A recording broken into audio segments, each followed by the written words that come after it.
E-blocks are every in Ghana and is 60. Good. For 12 years. I got 12 years. 60. What manifesto promise we know? Was it 200? One can say 199. And even 29. This was say 199 kra. Because that wasn't the promise. He was emphatic. You want here be you be free bibiase and all. But when the Messi say, and every manifesto spans 4 years. Obedru ye no ono asan ka kire say wa chiche ma fi bi obesi 50. Till 2013 first year wanye bi. 2014 o kate sword ewe kumfi. Professor Mills Krum. Na ya na no kro wie. E kumfi all kono na Kwame Alovi na ye headmaster. Nti and is Kwame Alovi. Yes. 29 o wie. O feli ho. What the 29 of a 200 now, a 14.5%. The major campaign promise no, or deliver 14.5%. Now the danko akufuado. Major campaign promise and Ghana and EBN a free SHS. Would deliver 100%. On a major way. Good. And na yaba say ya koko election bill. Well, lose to 2016. Why do you suddenly change your principle? Has John Mahama now realized, say, education free SHS will not destroy our education? Because, say, me will GDS free SHS best say young woman under no circumstance, and I may change my principle. I'm a young woman say, but, and now I can say. President Mahama say obeto free SHS. Animal assessment. Na say onimu ni ono pe. 2. Or say over 2 billion. This was in 2019. Now fair ni implement free SHS no. Ni 2 years. Ni 2 years I be kon third academic year. Tina nkwada no numbers no enduru 1 million kra. Ye be 840 ba na ye koyanim. 2 billion. Or see want to mean for 2 billion Shanghuma Fianquam and the free SHS. And now ye can say, and yet 2 billion view, a 3 billion Ghana cedis a year because of numbers. No, it's 1.4 million from 840,000. I bet also no, 1.4 million. So, will he now use the 3 billion? A question is a Ghana for you be say, you be saying the Obeka say, Annie. And so now on count till yeah used to 3 billion say you know excluding private schools. But he is saying so bedura or the private schools or the private school back on there say every 3 billion konani. Yeah, as NPP dey him say e konani no tem bia e be increase. By yanko jo mama principles. I will not use 2 billion. I say I try 2 billion do 3. What the be back on? But on him, aha na money dangerous magana wofo SSC tie ye because he has made a statement say enyo bia na say aban tuama no. Wa was country. Why na woska wo Ghana? Your mama my criteria no.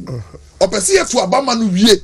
Na me makoto abama no wie a, wa beka akire me say wo ye teacher ni wo ye aban adwuma ni, to betima to school fees, na you afrim. We are nurse ni we are management ubetimi at school fees ti ma yi wafrim. We are agric extension officer because Ghana ye ni measurement eri mu why na woska why na niska. To onono de woni ni trim in his at the back of his mind you know woni why mu na obedu obeyi wo mafrim. But what is that principle? You are promising free no academic fee policy. Na university. Won kire yen say why num na betua na why num na ntua bi. Okaletra. Nti akwada na wofo betimi atua secondary school no. I don't know to mean to just academic fee. Because Ghana school fees in a term every academic fees. So. KUST academic fee 490 Ghana cedis for almost all the faculties. But I could pay 390 and medical school for 5 something. It was true. Nti basically averagely they never said in 500 parent when yeska entia secondary school fees amane ba no entimi ntua over 40 million money ba university for entrance because we academic fee no free ma ne yebeka no ebro 4,000 Ghana cedis. Where is the principle? 2,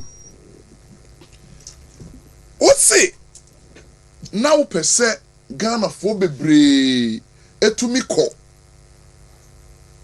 teacher training, nursing training. Nti we allowance na free ho because allowance na esi yen kwan. Ema yen fado do. Ba wo ko no. Na nkwada e wo teacher training say wo Ghana 46 ni na no. Na ye 44,000.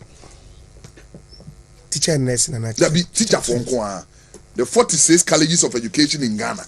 President Mahama Efri aban mu hand over Amananado 2016 no. 44,000. Na ni pay wo mu no ye 44,000. Ba sa amre no.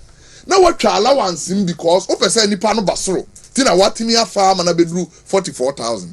Do justification no. Nanado be na ehu se ntoro na odi kire yen. Because Nanado aban na restore allowance. But ye ka say teacher trainees ye 69,000. After so man to allowance mo. Oh no. It is said your mama say 44,000 to work allowance. Nan kwara na do 69,000. No why silent to allowance one. Wa wo fo awutie no then na we yem. Because otwa allowance mi say nkwara no adoso. E say de ba akosoro bebiri. It won't mean to 44,000. Is there do system no be no? I do 69,000. Oh, we school ni we babunu. Oh, secondary school. Oh, bepe. Teacher training no be acquire enjoy allowance. Doesn't your mama seem dangerous to you? The same thing for nursing training allowance. Uchem. Say my numbers are kosoro. Na do be nkora na wo school mu na kosoro say wo de no bebre. He. O make a statement me say. Nanado over ambitious. Say was obesi hospital or every district agenda 111. Now not every district needs a district hospital. We all can osunyani. Not every district needs a district hospital. Nanado dey say mansini bia se onya apomdina so ye. Se ukwa amano ne ba bia batumpon na. One, and yet district hospital in here omo. A lane. Quite way nyina fear waso e be at 20. They assign a medical officer. On the first point of call. If you obi a problem wa pomdene ho na mo friend first. No bedru na bro ne soa. Wa refer to the nearest hospital. Ye nru ho. Ye de ye say yes ya pomdene aso ye no ama mansini. Do mama so oni gidie wom enye papa nyansa nim. Okaka o voter region. And nay, what we say no nim say agenda 111 no. Enye yie. Yentumi. Afa ne on number bia we say yen penti ya boso aye plaster.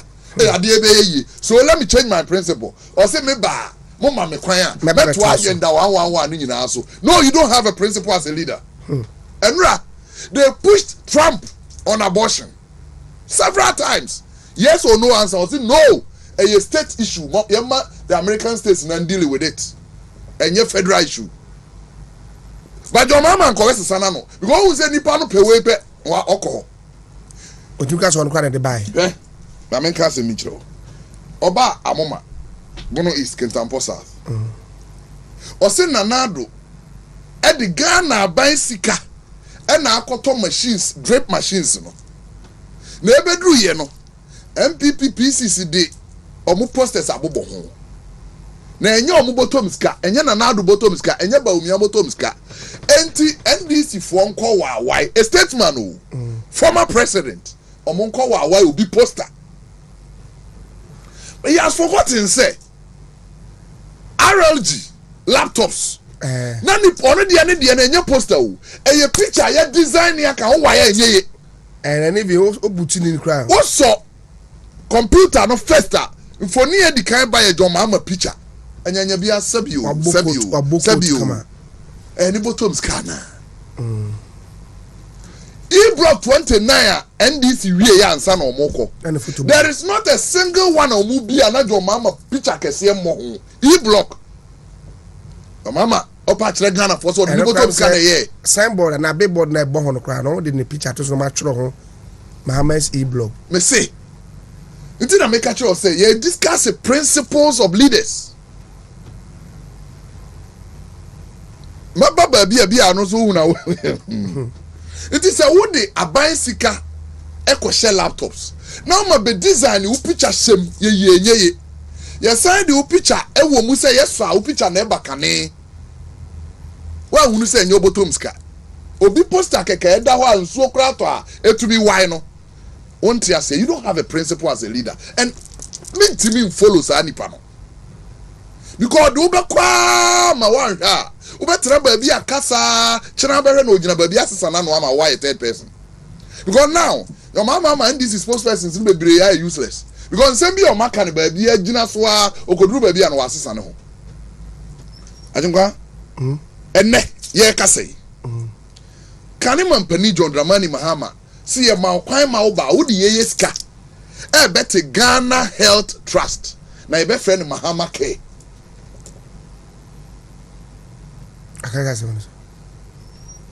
this is the abridged form of their manifesto abridged manifesto ni 2024 dey ni wa ye na anu yi na ni so mu main manifesto ni timi ma abonten asa yen ko page 23 wakasa asem na wakai no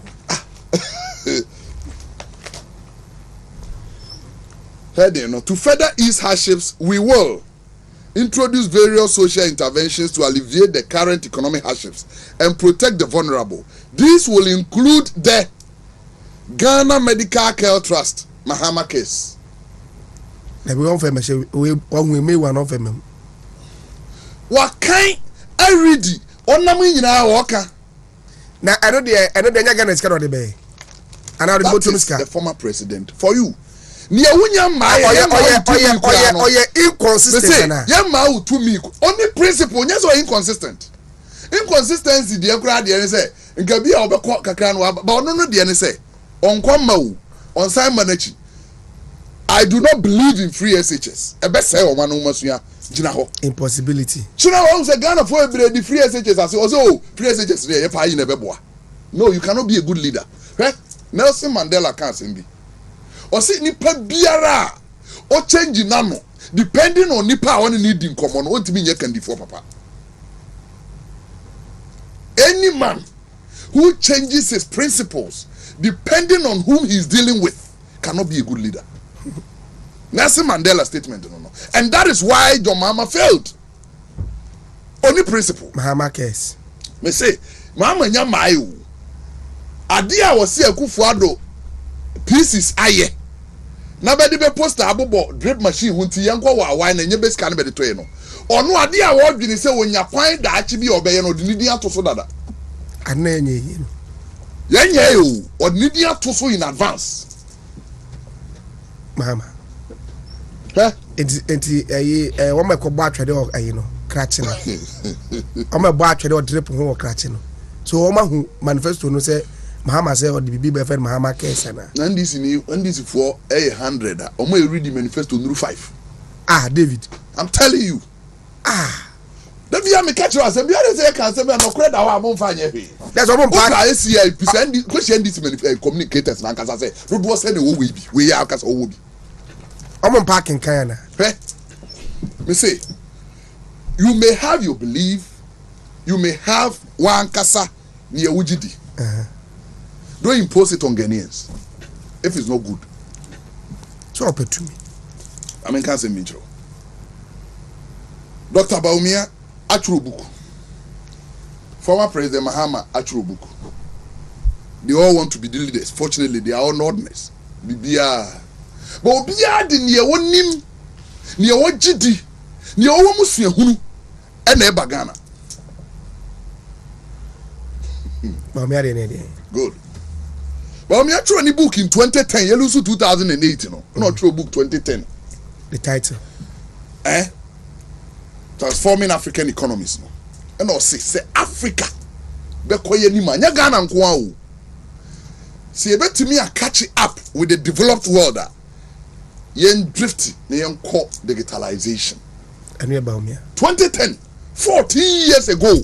na ba omi atworo sa ade no to about 283 now NPP ye 2 year no okokyera ade then as visiting scholar who is a professor associate professor then as professor no trust sa book no owie na obese call Zimbabwe my first coup d'etat dabi me say na me say be call good free on maba ti ba omi ade no ne say SSA bibi man called digitalization nti ne obeye mampani abedi akire onye mampani o na hwe ye manifesto 2016 ame won ha digitalization ya nhede am push ho ani sani ono ade ne nimdi owo mu asisa man more or less abet say abamu ekura digitalization abedi kan a obia anije ho kanema mpanyini nso so my first coup d'etat page 154 ose saying ose preach on oya brantie no na onye scar go disco or spending no aimlessly na ne na otade ye pa ne se odi ko disco na ono de akura no na ope disco saa se babre so no na kafi wo Ghana ntinebo 8 soja for we se obi ana tina disco bie 3 awia 3 na bapon anwumre 8 ezeze 8 no bo eze 8 mo no obi afri ho nti ebo 3 bia oko disco ansa na wabeda tio kafi wo ho ti disco na ye na nadwo no ese aba awia 3 to 7:30 ese 8 dia na obi ada but every day wako aimlessly woni but idea onyeska was say no kwa ono ana atwero nya bia ne hye no page 154 enunti na ne manifesto committee Professor Boafo matena se mfie 9 Professor Boafo na nanum ton o se elusu election ne manifesto committee start adwuma but start adwuma nyina be ye ba de anim before 24 sembi anim na ko fa 24 by okay I'm saying na ani omo 24 hours mo de bada be this year na ba there be o say na ani o agenda wan fa nka ho wo de ma menka ne make no be hunu ne make o da de 24 aba ba force ba tenase anim before ahihye bibia for 24 no ho ama 24-hour economy of John Dramani Mahama or promise here no there is nowhere disco room there is nowhere night clubs room ne reset ni page 32 manifesto committee no etro ne bebe nim se bebe yo 24-hour economy no 24-hour economy no okay na bedi majo mama say ko ready okwa insert bi for no gidi say we are no ko disco to be shame ti say ba no the disco shame no the night club shame but in the manifesto there is no night club there is no disco it kind of key sectors of the 24-hour economy policy. The 24-hour economy will focus on selected public institutions with significant customer traffic, such as ports and harbors, customs, the passport office, the DVLA, and others. It will also focus primarily, but not exclusively, on agro-processing, manufacturing, pharmaceuticals, construction, financial services, extractive industries, sanitation and waste management, hospitality industry, retail centers, transportation services, health services, security services. When our manifesto, discotheque and nightclub on an edition.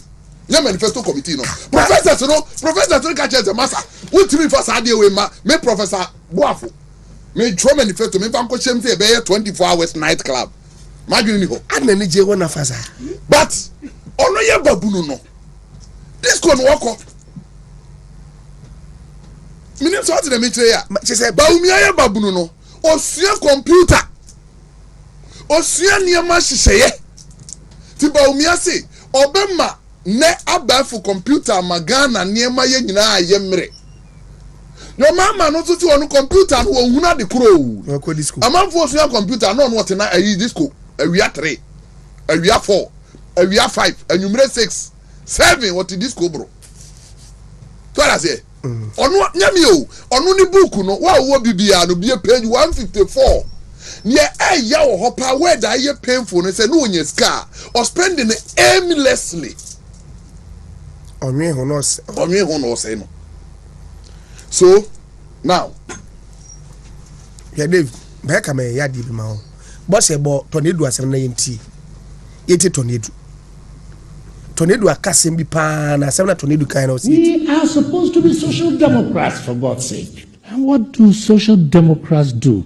They consider policies and programs that inure to the benefit of the wider and larger majority of the population, rather than contribute to what is happening. Elections being a ritual for the circulation of elites. I stopped attending NDC congresses as far back as 2000 because our congresses never extended to the discussion of policies and programs. It was only for elections. Elections of party officials and flag bearer who was the matters and NDC in Congress and we know the papa beer be more to ponda. Debbie Do a jaco. Aye. So you see, I am this new. Panyirinya fa NDC your mama no Debbie. We mu yabo mu ministers no. Na your mama call Rollins if you onya konwa ntraso. Debbie. Toniedu is among the first batch of ministers Rollins worked with. Deputy Defense Minister. Aye. The already we jam Congress only Rollins or no part say Rollins free power no. Adwini bi any NDC mbi. No mjaye. But unim, Tina make us say this 2024 elections Ghana for yenya botrema ye ho. Na yenti obia. Yenhwe obia niwe, yenhwe obia suban. We said Dr. Baumia launch NPP manifesto. Or if you know make it 7 February statement. 72 points, 70 points. No? Every platform obejina so no. One of the points 2 or 3 or 5 and all 5 is plenty. But she said it developed into a full booklet manifesto. Free say a manifesto babontin. Dr. Baumia jina platform bia so say okasa say ahemfo anim, say asofo anim, say party mabuna anim. Obey near efa mo ho. No one mo di ho nkomo. Ofen DC manifesto a. Any babia say easy and ebe wi abam. But former president jina platform so a obe kire ni manifesto mu no easy no twa mo. Don't be called demonstration ti. Oh and he Azungwa yam call the second yam free principle no. Me catch you say your mama the president pain. Now, on make promises to this country 280 a Tamara president nana. Other pre-president 2012. President Mama made 280 promises. And so why say or they be our boy Akufo-Addo to say or make promises akesi. Yeah, you mean na book ni. And yeah, promise won't be I'll do this, I'll complete this, I'll initiate this. 280. 280. Any we are making my soft copy. We are making my spread it. Oh, check here. The ordinance Sakaye 218. 77. 203 1 year home. What do you call percentage? 27.5%. Tiani are running, they are 28%. To make a huge booklet, say manifesto. Now they be to Ghana for any year, GD to Abama. Now could deliver more or how much more do no more shit. But on Mr. Professor Nana Jopokwa, my so UCC. Now we try 49 crowd failing. So to get 28, a complete failure. Why we are at him? And the challenge you almost say, yes, you see 2016 and 2020 manifestos are there. 2016 you deliver 83%. 2020 you deliver 80% so far. They should come and challenge us. If you said Dr. Baumia meeting the press, and this may be a out. That is the day we brought this out. Dr. Baumia can make it statement. Ni ya to ho. About be a person be dinner. About why? Mama about. Say. Asiba mwa because I be oroso. And I want it. Asema okani mu no. Say okasa rororo no, say okasa slow no. yi question bi ano question yi ano ne say all kasa slow no wo so gina bonti all kasa tata se machine gun bo be gina ho no de all kasa boko no wo de ba ko tudwa se ne be obetini yi so we make 280 promises we deliver mu 77 28%. Keri na be challenge say there be me so mama me nkora na transi aye mo de anu nyina wo so mo deliver say. That is where intellectual discourse. Oh boys ya do me mahama ne kra. Eko. Boys ya do me mahama ne yo. Me say intellectual discourse. Say ne ye no ne say me ye baako. When you went to man to me anya mi no anka ho. Na wa be kire say man to me anya bi fi say we ntra. And a friend intellectual discourse. Obi dia be gina ho aka kire o say wo gina Ghana fo ani mu hye yembo. Ahanu adu wotwe. Uye mu adu osonson. Di osonson no kura anya nyina na ye. Ye wi na me san call back. Ne obonsa me de pen afa ho bia wanye. But we gave it to them. Do we answer baby e green no and the more say delivered. But na me ma ba ko 15. Offer manifesto we are 15. Review the capitation grant periodically to keep pace with cost levels. Ye trust say delivered. No, 4 years of the mama capitation grant one for one person wakra nka ho. But he wrote to us Ghanaians, say he would review it periodically. Say niema bo ekosoro no ene no befa. No wonder say natural kwa short. Because the President Musi in 2010 no ene na do beto so. President Kufuor free power. Na capitation grant here 30,000 na 3 cities. 2010 na Professor Musi increasing by 50%. Ena e call 4 cities 50 pesos. Eno na do beto so. Ena first year 2017 budget here they call 9 cities. 2018, he had called 10 cities. This year, can say 15 cities. But the 8 years of NDC capitation only increasing by 50%. By year 8 years, no, you increase the capitation grant more than 100%. The next, school feeding. He is the worst since the inception of school feeding. He is the worst. Honestly, the shebo was school feeding. Man, penny be anywhere abekwa. Obi a manifesto mo tro we will handle the school feeding to make our case better. No. On they making specific promise say what the school feeding beko every rural community and all needy areas in Ghana. President Kufuor the school feeding by free power no. Now correct the school feeding is 600,000. Prof Mos 4 years. Or Konan Kwarai the school fee 1.2 million. Your man have free power, Nan Kwarai the school fee 1.6 million. President Kufuor the 600,000.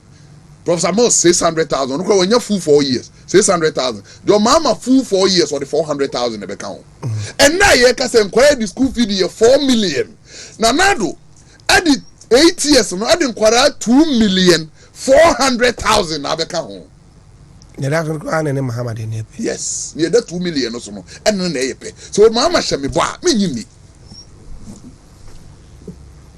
Your mama share boss school fees about the boy for my atiso. On the bay introduce utility bill or investors. Not about to heavy. Me time as SRC president nearby, I negotiated it. We will pay, will not pay. We will pay, will not pay. About me, my breso. Then fancy you. I have the bill here. Because a letter, President Mama buying extra the brain. That be a me, Professor Jane. No, Pogwajima, Minister of Education. Any summary of electricity bills for selected universities. But where ye, Omo de brain, no much rain, be a cotia.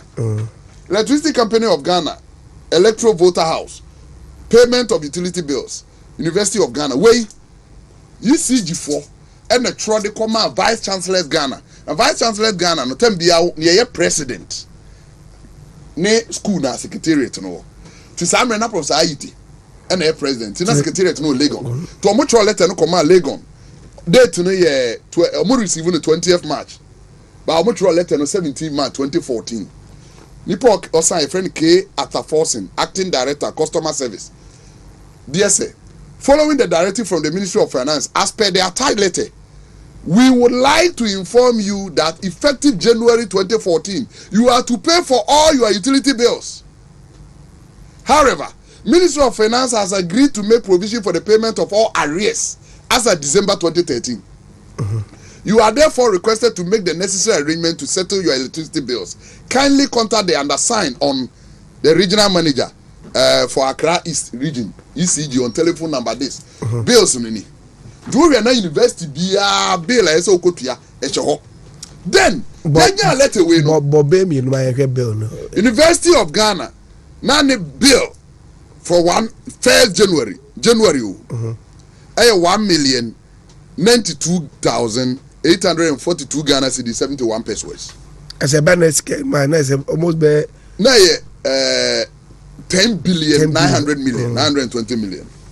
KUST na 829,000, which is 8.2 billion. And then on beche them students in the tree. Beche o dem member University of Cape Coast na 244,066 2.4 billion. As a cover 3 billion.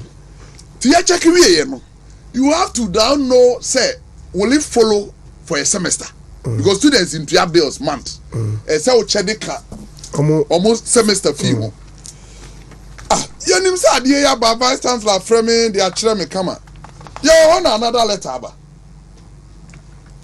we ne setepe chiro koma ECG for say abayin tua utility bill to omo pe omo bills a omo investors no na omo no gina so etro we bre investors no okay good ya kotrase a ya wo na office vice chancellor frame me koya oteho director of finance teho pro vice chancellor teho university ECG director the director of electricity frame Mr. Ansa director of development omo nyina atete wo bi estate director na mso mkoji makunya payifo bi abobo tie tete anim ECG Accra East directors Omoba we are negotiating how we are going to pay our fees, our bills.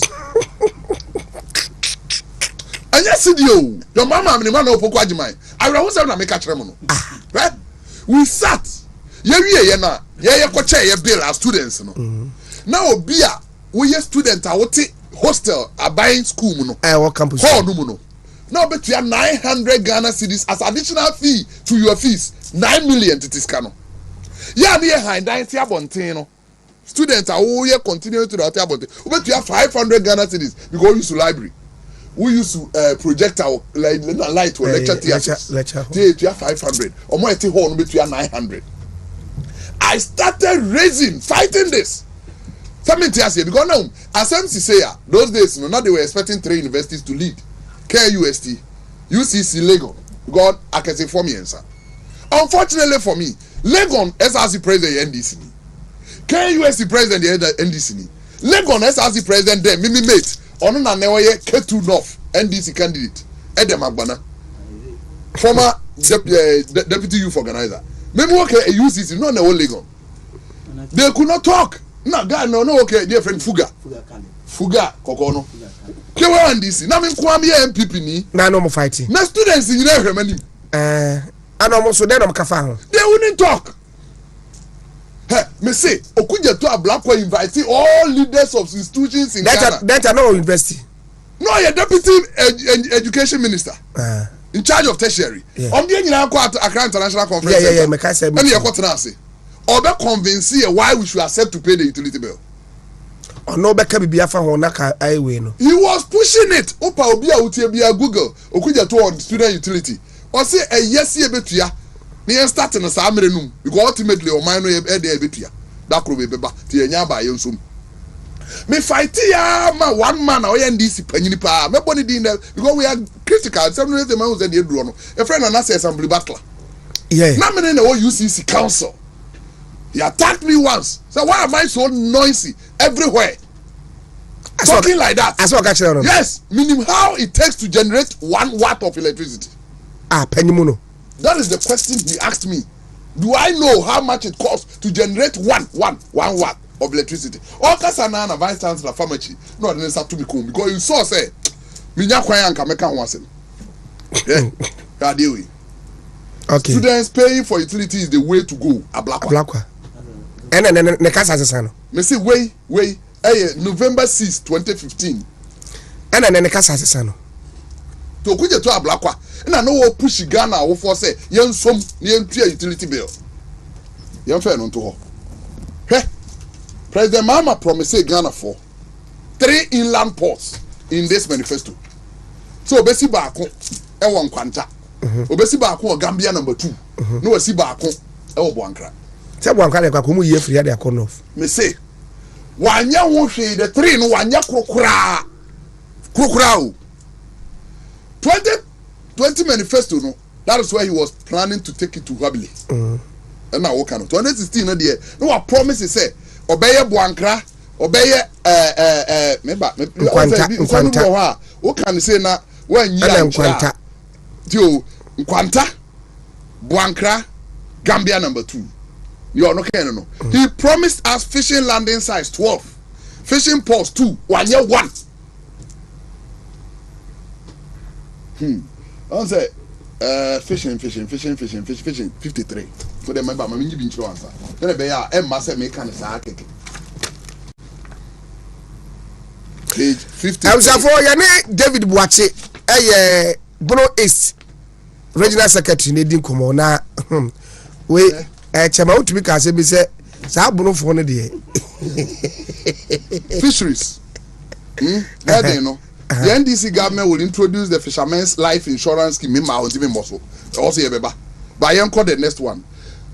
Construction of 2 fishing harbors at Elmina and Jamestown, and landing sites at Exim, Discoff, Mori, Fete, Manford, Winneba, Senyabreku, Teshi, Ada, Keta, Abotuase, and Germany, using part of the Chinese Development Bank loan.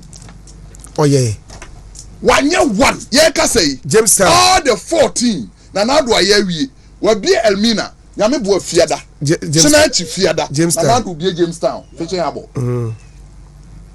you see I come true but your mama attempt one cry but today he's promising again do ha me summit we na me to me kenkan etiase me follow your mama da where you failed promises. What be count? Your mama promised. Na never dey tell the book as here when ono ne dey when dey dey. Nsem bi na make a chiro. Hwe? So wo hwe nipa bia say na make no. Ye wuji di na dey adwuma. Truly. Na Ghana post offices nyina akofam. Na gu enye se ko na gu. Unim. Your mama adwene a wo dey promise ye ne say Ghana post office abu no nyina agu no. Onu be change any community radios. Na waye ho mobile money joints. Na waye ho na ECG a utility bill collection points. Sare be ya ho be busy. The post office bet me to electricity ho. Bet me akọ ji mobile money ho. Bet me akọ kasa ho community radio. Ni onu no gidi no.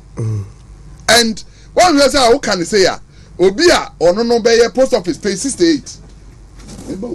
David Yejo mahama no pay. Obi be catch now say, oh, akoi asema okay there oboa. Page 68 of NDC 2012 manifesto.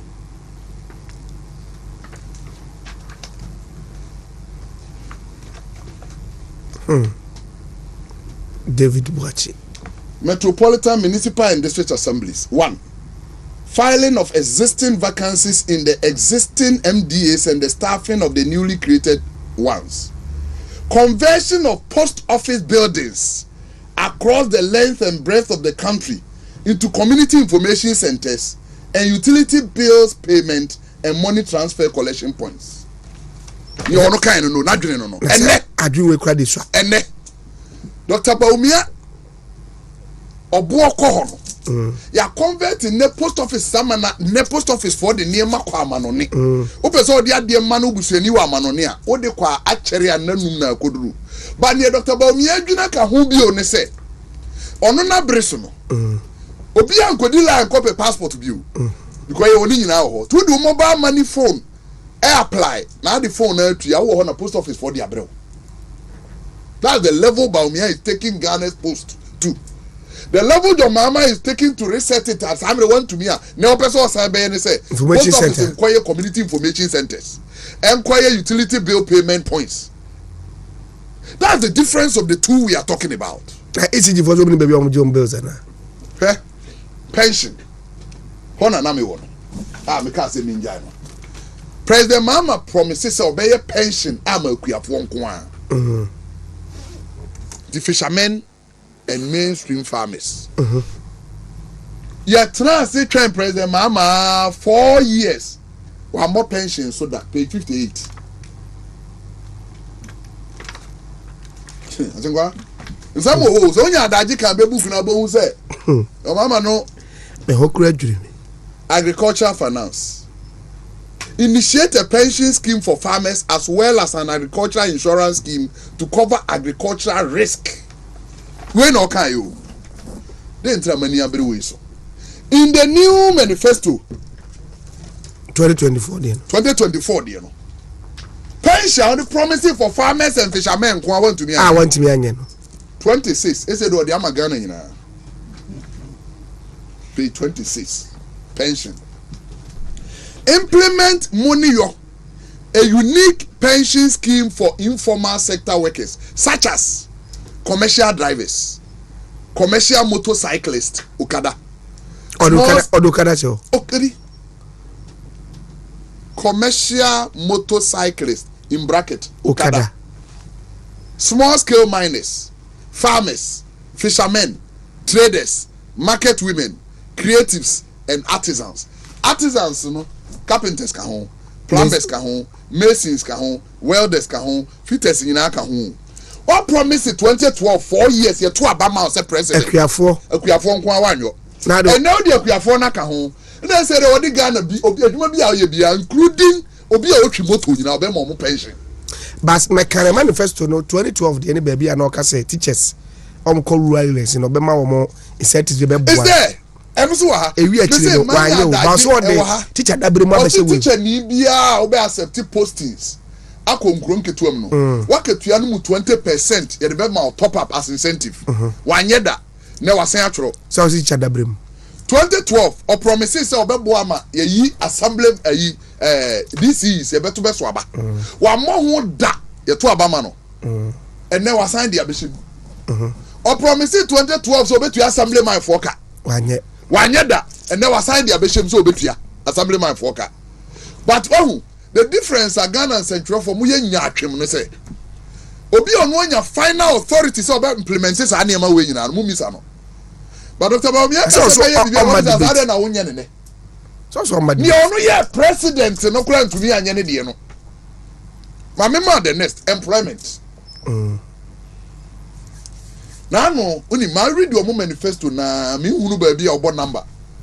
Say adwuma we be fa do wi. But Dr. Baumia timi approve say NPP baba imu no. Na Ghana security service for nyina 49,914. Soldier for nka ho. Fire service, police, immigration, prisons. Adwuma 4 we. Na do over power 2017 7th January. No omododo nyina 49,914. Within 8 years. This is number 86,234. And I do a bank one 36,320. Almost double. I double. I feel the point of interest. 2016. Total immigration Ghana hanging out your mama buying for 64. I'm telling you. 64. Madam Sefo, I seen him for. I said no me catch no. Yeah, but 84 was from torn that time and then omo ton akohin. Recruitment no so mo ye no. Unim. Na IMF freeze no. Nti omo to me for adwuma for 3 years na omo for security. Ti ansana be fa bi no. Je say obe kire say achekwa no ye commander wo be kwai okọ retirement. Ti ye promote to David akoye commander. David position abeda ho as bia this position inspector inspector bishim and now you promote to ti ase beba abeda ho for recruit be for recruit one okay ase him for share meeting from Honorable Kennedy Japan so almost no only the omo now the only immigration school we have in Ghana we had I mean you so sa amre jo mama free nkruma breso immigration school ba ko pa na e won Ghana ye asenfosu.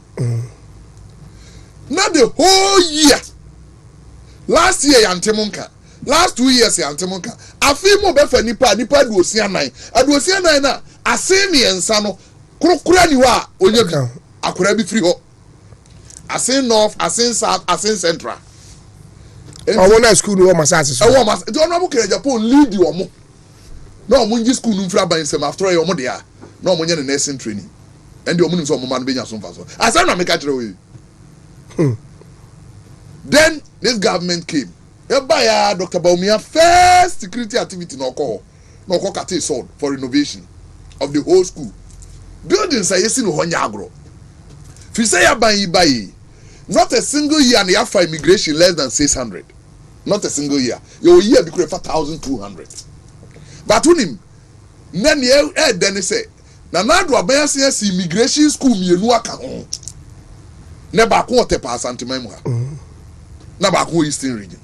Na ye omiensa ba ye baba mu na Ghana nyina immigration school ye ba ko pe eno ane asimfusu fire service free bro nyina breso but fan kroma breso a be si jo mama breso Ghana fire service training school nyina na ye ba ko pe teshi ene ye 9-4 dia on kantanya bi wugu north east anya bi chebi anya bi tisa aban ye sa afi bi akura bi anfa 100 anya 400 Yansi school no say ebe man abe white elephant say ye person school keke ni e painting man hu say fire service for college wa ha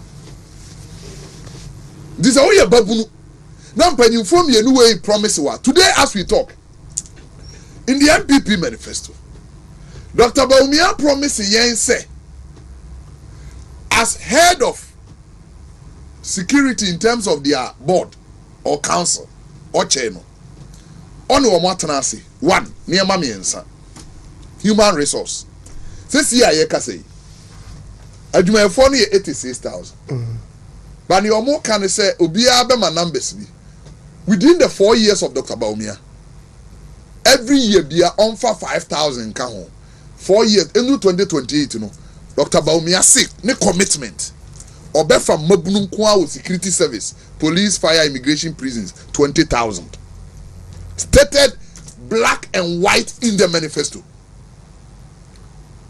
Black and white. Your mama Babunu East. Or say, in their manifesto, I've read all. But say, never, or say police in Kobe are the 25,000. But the records of the NDC in 8 years in security service and 20,000. 15,000. So bad anyway. Tio, Tina make us say, Yemwe.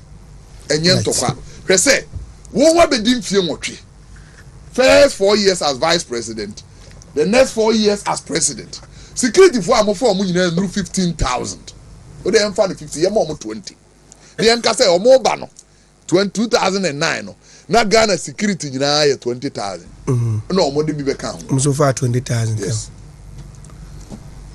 nay wo promise one service 25,000 Wabra a full service a whole year offer nipa 64. Ena nia hune say. Emra ono for 64 ne say want to me nyina no. Now we see Ghana payroll bloated. As in what you say? Spanish capability trade my forecast. I say Ghana sky di trade my forecast no dosun dodo. Samra work na security for 44,000, na security for 86,000. You better what you aka. Which one them you? Emra work na Ghana teachers. Less than 150,000. And now you can say Ghana teachers bro 400,000. Emra work no na health service workers in Ghana around 100,000. And now you can say bro 250,000.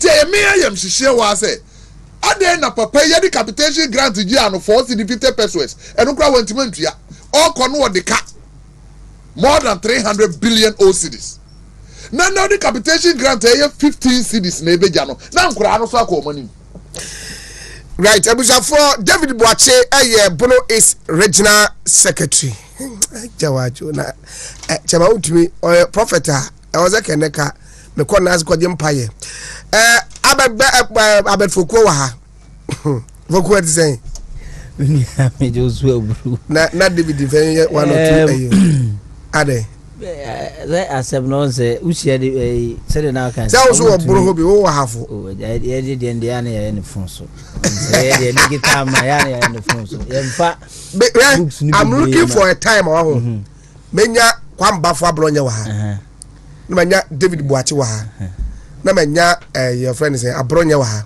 na me the original chairman uzechere what that dear ekenya betorias wallahi enra eko ahafo okay yene incoming vice president Napu Dr. Napu obo adwuma yi and then nona as a man say I have to pass here before I go back to Accra because there were some statements he made that were very emphatic. The NDC has started this galamsey agenda and they are even prescribing say we should shoot and what kill. And on say I have also there because of New Montino and yet they are small scale mining kakra and I want to stand on this your biggest platform na yemma galamsey yes nyina nti say Mahmoud Bawumia ye papa na pobo ni chidom no they are very emphatic. They are not going to shoot and kill any galamsey. Oh yeah, o small scale mining here.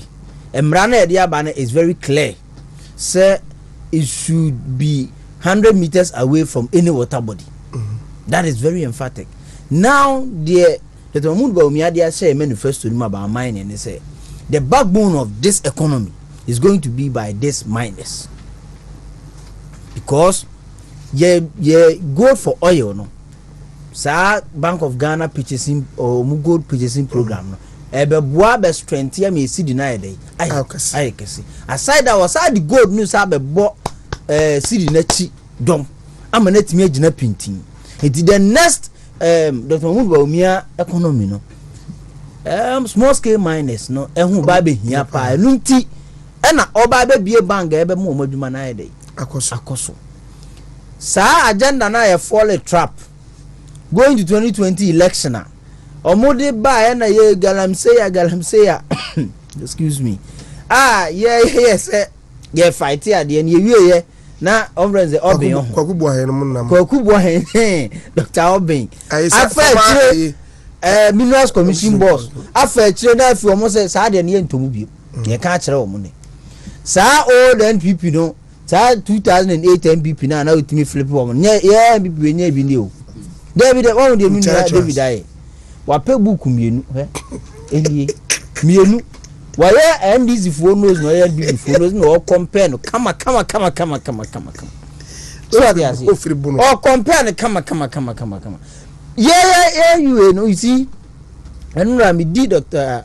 Napoechi na mi hu say NPP presidential candidate they don't make mistake when they are choosing their running mates. Here say we keep saying say they are perfect pair. And to tell you what, ahemfo a was a what half. There's no difference between half and Ashanti region. A pair. Omunyina sum sikeja. Na yewra na pokura duru ho na o koto ache ohene no. Enam say ahemfo no hunu say ewra na po say nya ne papa na ye be ma. Ni papa ye oba anko timidi akonya no omo mane nkutumpo obia make sure say omo wo tumfo animase. I'm telling you, every single statement from Nobeko edeko kwapon edeba ayomso edeba fa ho ede ba nkasem ebe hwidiem obia ahemfu ni nyina fanu asi wonum kwapon de na asi wonum na ma David Fenwe asa even dey say nyanwon but me gina ho ka kire o mu place see Denisi your parliamentary candidate and as MP awatena so 16 years honorable Amponsa and ne ko 2004 entokwasi honorable George Buachi yes a candidate and ne be call from 2008 2012 2016 ni nyina entokwasi am ye twitwa bi nsa de bitum 2020 ye ko fa different candidate ni akobi entokwasi e ma wo se party ni pick up so what you say mini adisi poku am yana ne call primary so by omo ya ade wo kwapo ena ntokwasa ya de ekusi but I'm sitting on this platform and telling them say me Captain Kudaba. And so the security experts. Say NDC was now for South. Campaign I be kui ye be see any omo kono boko. So omo de hwi biem. Na omo kreti ene mayhem biem a mimi kwaku fuku ablakwa. Me gina me papa Captain Koda tumi so. E de curfew ato omo so. No mo nya campaign was now for South be. We telling you. Na tumi be now. Ah, me woni baby am ye adwuma. Sorry about report him so ye adwuma. Okay, eduru ha be. Support you necessary security. Oh dear, eduru ha be. Me say you be make sure so omo campaign wo constituency because it's oba brom kasa. You be brom mama omo move step be. Because tima mu fo agura ye die unua. Ye niam nsia ne wo. Eye de wo benya, de unua bi benya, de ukuro benya. So what you say? De o mansi o district benya, de o region benya. Ena de o man ni nyina benya ye nsia. Nimiti we. Menya mfaso bebre, nipa bebre nya mfaso bebre. Obia no betima ga so nya afie se so mfaso. Obia no betima ga se ni nua bi nya ayini so aban we so mfaso. Oba mansi ni mu a he nya agenda 111 yesi okuku. So what you say? Ye nya ambulance. Akwan a ye yi over 13,000 ye nya bi. Ya sa de drip abe piso. Mfaso be biem na mansini na efrena sunafo sa na obia mansina wo hweme no pa o ye bi ye ne wa have crowd ya Saturday ye say na regional benefit ye create region amaye ye yemu amenities ye the stem ye system ya converting because ye nya region ya convert wo akrodi ade ye university so what you say omo amuni nyina unia ade ba biem pa na aka ene mansia nti eto aba se wo de wo benya de wo nua benya de wo man benya de wo district benya de wo region ene wo man nyina so benya no ni nyina da ho pato so ati ase wotimi aba betena so wotimi amwa ye de he aban we buy esunafo south ene ahafo ni kokoro rehabilitation programs have $500 million ayi no mo koje ye no ye ni nyanya 1D1F president Akufo-Addo ba to ba ko a o ko no say I think that right after the 2020 election, after 2020, me ba munyanya 1D1F dia. Ye the Cocoa Reputation Program le beba. Na ba be ye mo 1D1F. Can you imagine say you twa cocoa ni bigui. Efa reading labs makoma 7,000. Sa 7,000 na e fa no. Ni etua obia ka 500 cedis. So ono ano na afuom no. So we multiply 500 cedis ni by 7,000 minua na ye 35 billion. 35 billion bosumi bia no na aban kukuru 35 billion e de ba district wo e betua egu nkofo account ekawa enu no LFC 2000 no e na 20 I think 2022 enu no msa ya de ne sa akofa brode adua e sa ba no so fa nipa 800 a omoji close to 1000 e beji as high as 1,500 3,000 e wo ho enu so no beko right so what you say it is omoji hia I know there me cannot cry because yeah to enim se nyame boa de tomu ba umia we ne a asumdwe na ye enjoy wo so na fosa no na beto aso so what you say right se from aboni bis bo na kodi awuo de ne 24-hour discotheque ne ba be se niema wo ho no mo a mimi ntimi international nkore bi eno aye Albert Fokuo David ba so wo hu bibia me de sami ru na yi dia mama juma meto aso 2012 yeah na bia na obi fufuro so abetro be bisa 20 make 2012 because mra president Mahama de nanum sembe to ye ni Ghana for to abama no gitum to abama no tini o kaso be ye bia no it's a 22 won't be in fact 2016 manifesto njaje no in fact page 55 cash crops cocoa president Mahama promises say obehwe say Ghana betimi process 60% of our cocoa 60%. Okono. Nani obeto so eye cocoa processing factory a Ghana ha ni wompa wamko wagu no. Wagu wanko. Tina cocoa aye process in Ghana ha edru 20%. So what the sa abro na mane na ho. What about 2024? 2024 NDC manifesto page 29. Rapid industrialization for jobs. Establish cocoa processing factories in cocoa growing regions such as Western North, Eastern, Central, Ashanti, Bono East, Ahafo, Volta, and Oti regions. So you'll be young kind of one, just one. What about how many regions?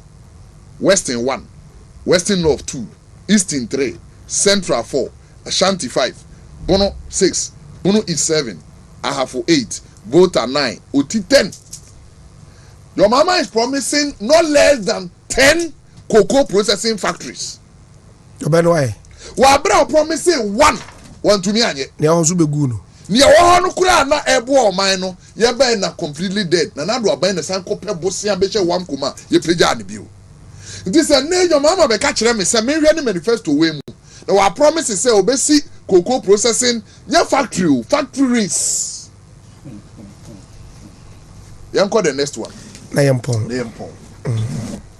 Ade ba ko mi yam hihye me pa se Ghana fo ante na be gina so to aba ma jo mama e be me ya pa na oman no dache bebre hwe so ka se jo mama e ko no se Ghana ka nyina yese be se wa wo ka na de ade bi figure ni 120 billion me boy okay and almost akosoro pa o am se na ye ka 760 billion menim pa na me be kire wade Frisana na Dubai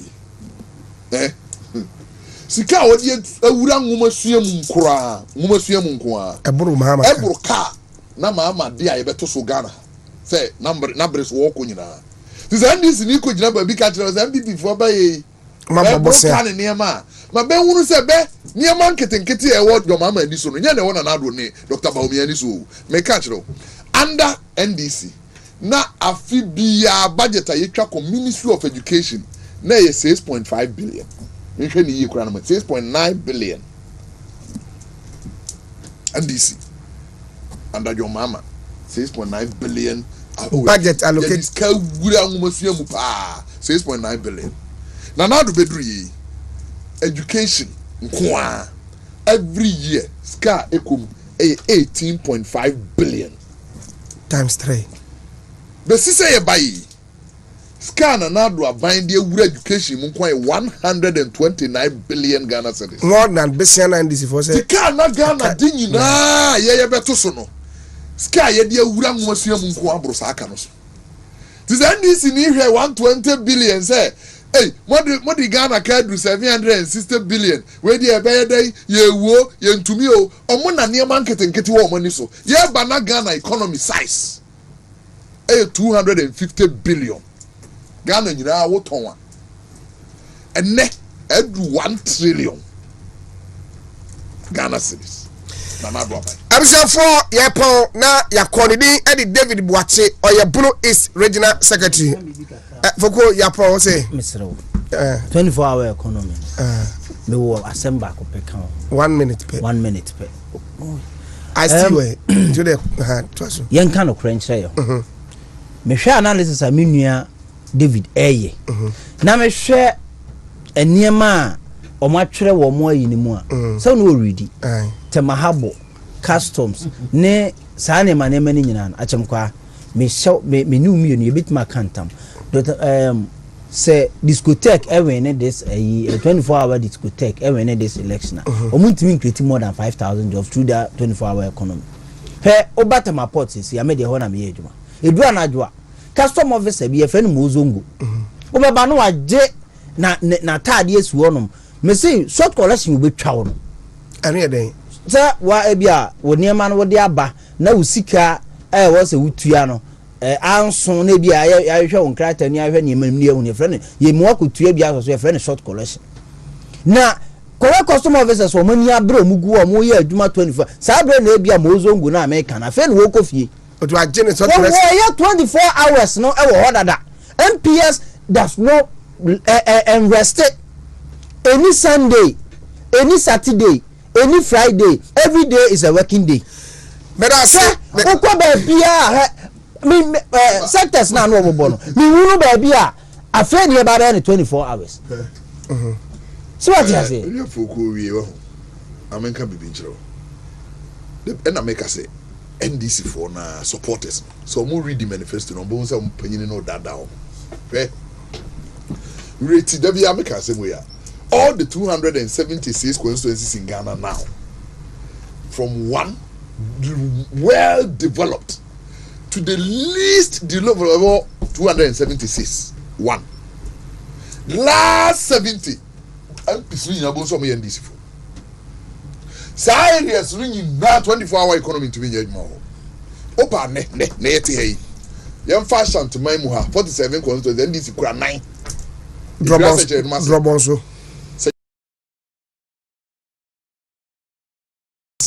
asomase try me factory won new adubiase na adwuma won new adubiase a wo the MPP for yam pebi your mama emfa NDC for nko abebe to mind 24 hours Heson ko disco na disco ko do adwura seched mase try me a single adwuma we adwura seched mase a wo the NDC for nko amfa yes china ye free as 24-hour economy o betumi aye bi ko seched from place drop on so na ko try me adwuma e wo ho a ni NDC for listing no manifesto imu ni enka ho adwo mama na nkasa na ni gie nti wode aka ho nyina no kire ni wardrobe on so ne mpatamu a Europe area ya be 24 hours economy ba de ofa ho ba bia ya betimi aka se nka hade kura ye try bia be aswase eno kura nka ho opa na aswase alaba fa ho anadwo se ni pe ho wi ho sika nyina e kire ayi Bantama High Street Osu Oxford Street kore say na hotie na be say aban djuma dodo say na wo a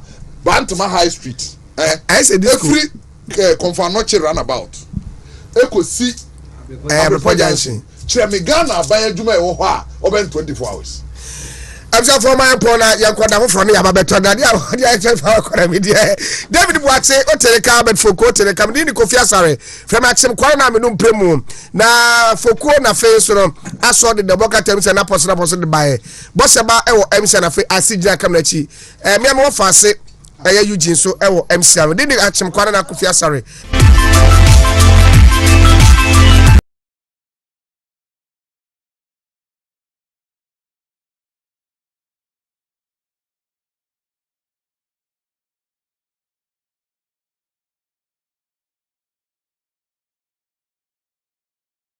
What are you saying? Me say, Yanka polyclinics. We are talking about 100-bed hospitals. 100-bed. Brabro East, Brakajeji, and this is Stronghold. Hospital now where a chief compound 10-bed hospital for a whole district. The Queen Mother pleaded, knelt down before Dr. Baumia 2018. So Dr. Kamin said something fast to say. Because I had to about Munya Bikura by Radia Kekemami during Salah Fest and Dr. Baumia around. I was there. Today, Kokajeji agenda 111 ya rufu ya plaster is painting. This a what na catch say insult go and tell them there. Mo yes I insult mo di omo sa atem no see hospital no ti wa ke ba ye bia ye nsie no. Very big road. Ye ka say contractor was so boy duma gidigidi. Accra all arterial routes. Accra to Winneba 6 lane. First na a double. I stayed in Cape Coast for 9 years. When I'm here, okwa 1 over 1. Ye guso ye shias accidents. Ne mampanyini bi ye no okwa 3 over 3. Ne Ofranko to Nsawam the longest. Nyamoto we yonko no. But being done 10 lane okwa 5 over 5 with 4 interchanges. What are you saying? Which of Domama will you compare? Domama builds circle interchange 260 million euros. Now you see Pokuya say 40 with 98 million. What are you saying? No, na de beto to say we betimi asi bebre. Yes, no correct. But ye per moderate, so call e-blocks. Okuje to ablakwase e-blocks no cost ye between 5 and 6.5 million. Mine why 7 minutes. Nade, what is your problem? Relax. 5 calling time to 6.5 time not my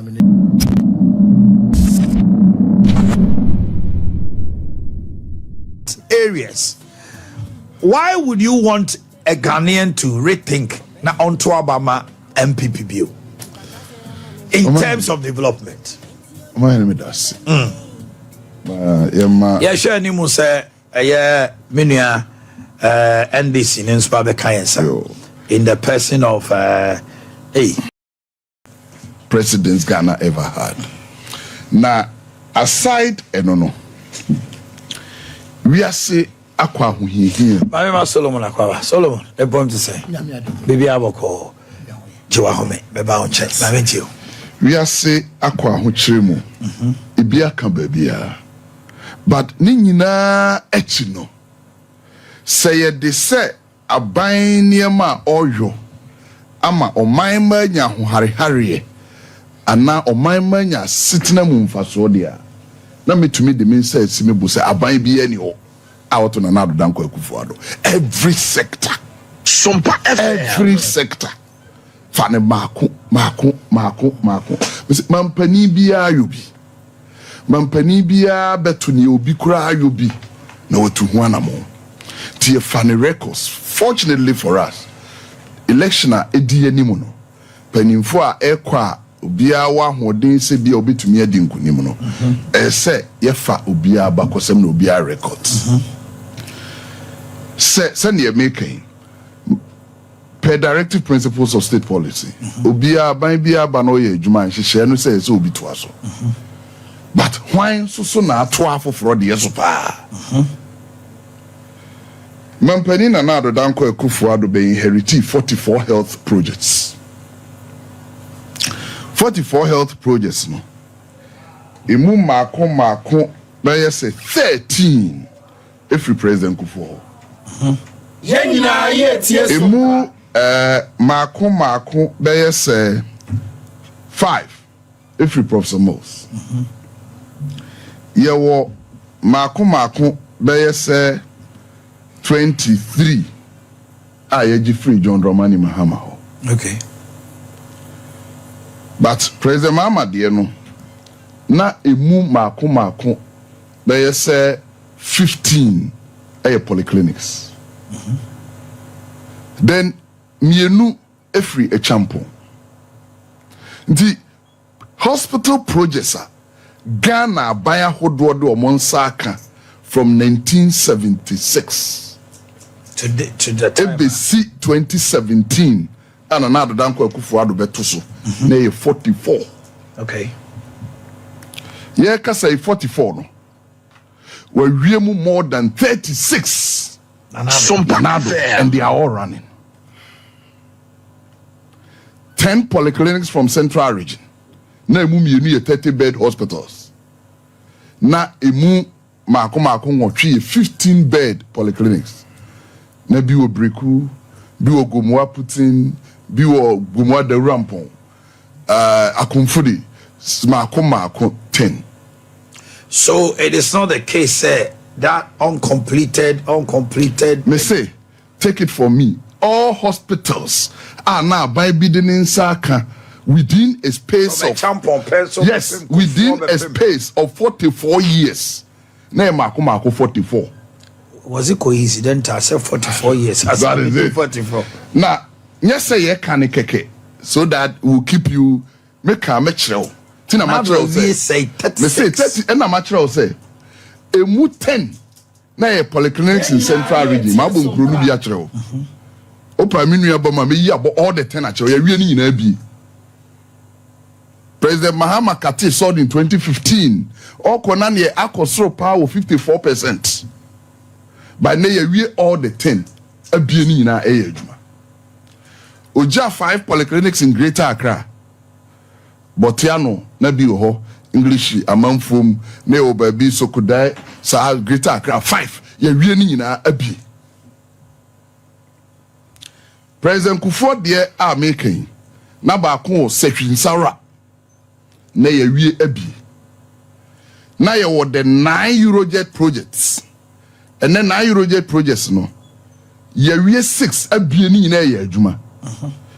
Ye wie 2 ye be bie next month. The only one na bina kasa ebaya abedi President Akufo-Addo anko site da. Some na ye dia be agenda 111 ye salaga. Ya wie twi for pras wa bi. Ya wie ga east awie. Kwabinya. Ya wie tepa abi. Ya wie konongo abi. Ya wie wa abi. Sa 6 eno ye 6. Ya wie ni nyina abi. Afari Sewua done awaiting commissioning. The only one I can know, as I said, ne yen no as in S form near the Abesha agenda 111 Salaga. Ufri no President Kufuor Hospital Takwa. Yen yabe wie abi. President Champon Eja Hospital Bekwai. Ekawa Prof Mills in 2010 Ebekate sold. Owu ye na eka ho ye bedue na nado to 20 million euros ene ye de awie bekwa ya bie bekwa man hene se ye odanyame ase se osi akonwa so a champion time ene ye bekate sword. And then the then Minister of Health no frikokofu to person de kokokofu no mo advising say pay comfort noche nkromante ase to onfamra bekwa mum. That is how come the history behind it. Today odanyame ase se na nado awie bia ma no comfort noche maternity block was 44 years. Now baya hodo about na nado baya ye buguye na ne yaye. So out of the 44 na nado beto so no Jomama last minute 2nd January 2017 castled for 5 hospitals, 1 polyclinic.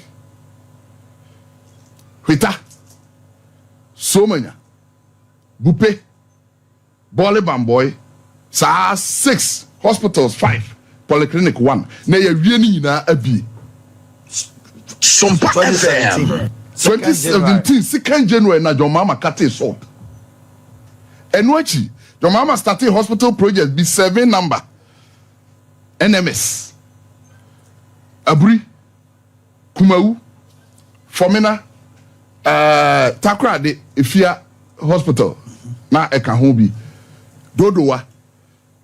Out of the 11 hospitals, and as far as 12, 5 plus 7, 12 plus 1 polyclinica, your mama initiating the last minute, you know, and the any records in health. Owie Dodowa, yeah. No abie. The remaining 6 are neka hono, and only edi muska $16 million. Koye research on the 2016 victory or losing. Ye bedri enes kanasa, but as we talk, ye wie Kumawu abie, ye wie Fomina abie, Garu contractor anko hokra. Tine the abesha agenda 111 is ongoing, is roofed. The hospitals are your mama initiative ye. Eya aburi ya wie hwitabie ya wie bupe abie ya wie somanya abie ya wie bole bamboy abie. So your mama hospitals on no ade nsa kai last minute no ne aka enne yenya nwie eye aburi to make a hospitals 44 na nado beto so a onya enwie ya Garu ka ho, but now it's under agenda 111 is roofed. Salaga ka ho agenda 111 now roofed. Then Aburi ka ho ebi. Okay. Ya the way bu nyina ato nchen. Na Nado himself, aside agenda 111, had initiated 63 hospital projects. 63 before agenda 111. And me farmer no nkan keke saa emma. Sompa FM. I want to prove it to you, say. These are the hospitals. Estati wa ha, yeko health no estati. Komfa nochi. Ye buguye. Sake of integrity. Ne from 750 no, yes no 555 bed capacity hospital. Ne obi alcohol obi musa ne yete. 2 Kolebu maternity block 400 bed now is completed, is there. Kolebu 101 bed urology and nephrology center is ongoing. Eastern Regional 600 bed hospital is ongoing. It's not under Agenda 111. Western Regional Hospital, Ekososesi Kasei, Ewo Apimanim, Agunan Kwanta. Apimanim. Yes. University of Ghana Hospital Phase 2. We took our own money and built it, and we have commissioned University of Ghana Phase 2. It was John Mahama inherited from Atamils, but one touch Phase 2 no. Until Obe hand over our commission Phase 1. No, sir, the next president say, or sir, Uncle Jiska $48 million, no see Phase 2. And now do I see every University of Ghana Phase 1, Phase 2 running. Solid. There were 160 bed La hospital, and your agenda 111 is ongoing. There were 100 bed 2, Bako Shama, Bako Nkranza. Central medical stores are under John Mahama is being built under Nanado. 40 bed accident and trauma center Doma. 40 bed accident and trauma center in Yirisi. O Konkrana one used to play now. Ube who right. Almost here we call awaiting commissioning. Afei, there were 4 hospitals in Eastern region. New. One is Tetekwashe Memorial Hospital. One is Kibi District Hospital. Aburi Hospital. Then Atibio Hospital. Then construction of Infectious Disease Center. Ewoga East Hospital. Construction of Infectious Disease Center. 37 Military Hospital. The 63 are unique and separate. From the agenda 111. We are about agenda 111. So in the history, obi kasa mini kan tutu mienu bi ansa na onipa na bam. One, you can never associate some 4 hospitals to John Dramani Mahama, whilst some of us are around. Why which hospitals? RAZ Hospital expansion. It's a purely Atamils project. Purely Atamils project. RAZ Hospital. Yes, I have all documentations and I'll show it to you before we leave. The facts and figures behind. As at 2012, Atamils fee so near we. No, what did I say? Initiation. Okay. What's that? Maybe my boss say Akufo-Addo inherited 44 initiated by various other presidents. And on one your hospital that were initiated by other presidents. And John Mama so initiated projects 12. Akufo-Addo beji. Na yes ye but President Kufuor left 9 to the NDC. And son Akufo other hospitals making it 13. Now you were champion the previous 2, Bekwai and Komfanochi. I want to prove, say, Abaya Hodwono. Why never every sector you can make me approve actually. So Kufuor so a fufro nyumamu. Ayo ni at the akko completion than any president in the history of this country. No initiative in every sector than every president. Tina medical actually say aside hospital amebu boy nyina no. Opa akọ agenda 111 list. So we have maternity blocks or Kolibu and answer Komfanochi. So we have urology and nephrology center. So we have Eastern Regional Hospital. You see all those things. Then the 12 hospitals are Biwa Swamiha. Okay, now let's get to it's a RAZ Hospital. So RAZ Hospital. The NDC always says RAZ Hospital. John Mama Nesi. Why would you say? That is why I want to prove to you, say RAZ Hospital had it not been honorable Chairman Sabunsu, ka Professor Mosa and Kasa Kate sort. Bills no more the buy, you know. They subjected it to scrutiny. No, Moon said the price was so inflated. But Prof. Mills was so principled, say, anytime you raise that, no halt.